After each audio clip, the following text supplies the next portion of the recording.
और कुछ ऐसे ताकतें थे, ऐसे शक्तियां थी जो भ्रम का सूचना सारे देश में, सारे दुनिया में फैला देते।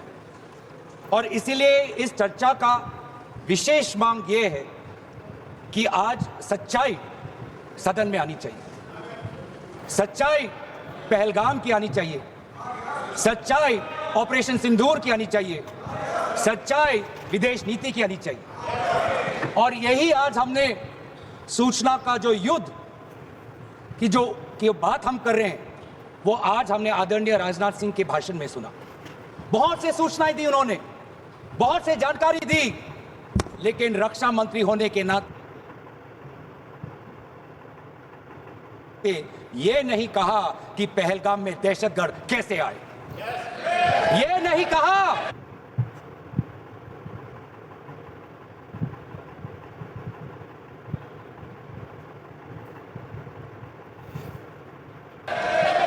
कि बेसारन में जहां पर 1000 लोग जाते हैं, खुशियां मनाते हैं, कैसे 5 दहशतगर्द वहां पर जाकर 26 लोगों की गोलियों से छलनी करते हैं। ये बात, ये सूचना रक्षा मंत्री ने नहीं दी।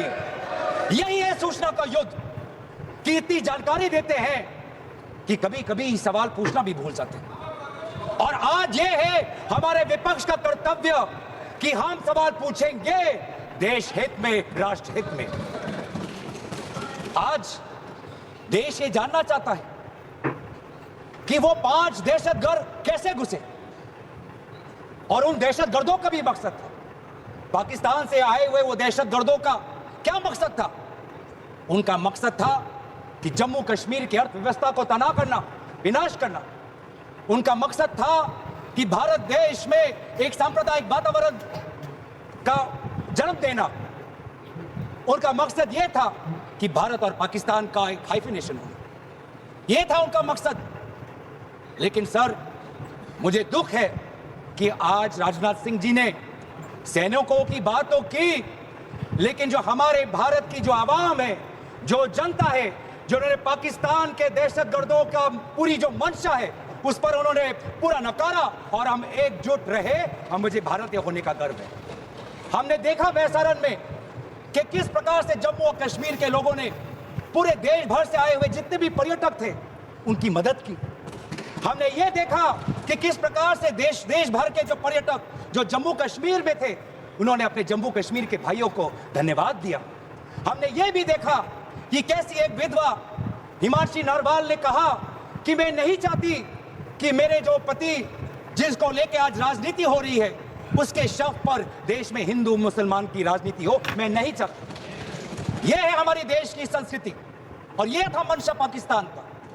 और मैं ये भी गर्व महसूस करता हूं कि सारे विपक्षी राजनीति दल, हम सब एकजुट होकर, राहुल गांधी जी ने एक साफ साफ कहा कि हम सरकार के साथ हैं और सरकार को पाकिस्तान को एक ठोस मजबूत कदम देना ही पड़ेगा।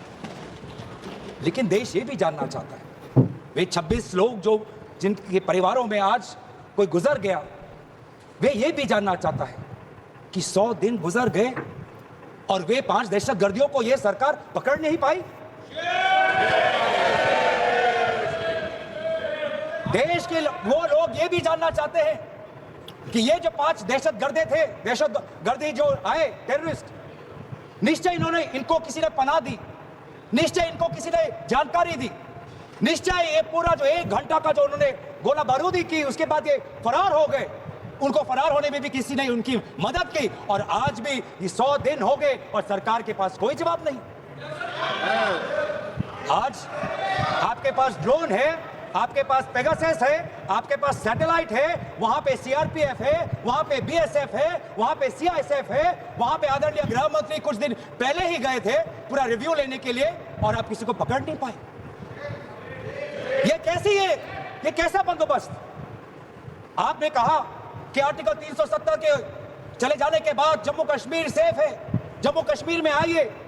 लोग आए, लोगों ने अपने आप को सुरक्षित महसूस किया, लेकिन बेसारन में देखा कि कितने वो निहत्थे थे, कितने वो असहाय थे, कि लगभग 1 घंटा लगा एक एम्बुलेंस उनके पास पहुंचने के लिए।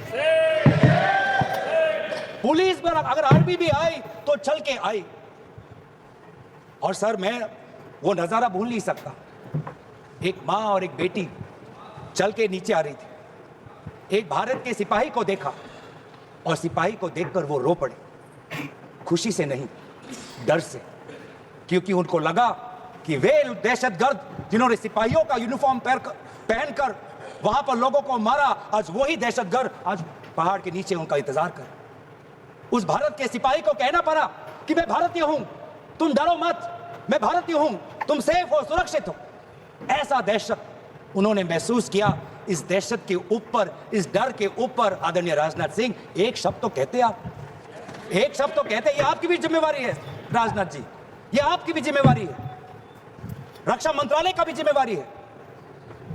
बार बार हम ये देख रहे हैं सर कि आदरणीय गृह मंत्री जाते हैं, कहते हैं कि बहुत अच्छा बंदोबस्त हो गया है, टेररिज्म के हमने उनकी रीढ़ की हड्डी तोड़ दी। तब भी उरी होता है, तब भी बालाकोट, तब भी पुलवामा होता है, तब भी पहलगाम होता है। अंत में जाके जिम्मेवारी कौन लेता है? जम्मू कश्मीर के लेफ्टिनेंट गवर्नर नहीं। अगर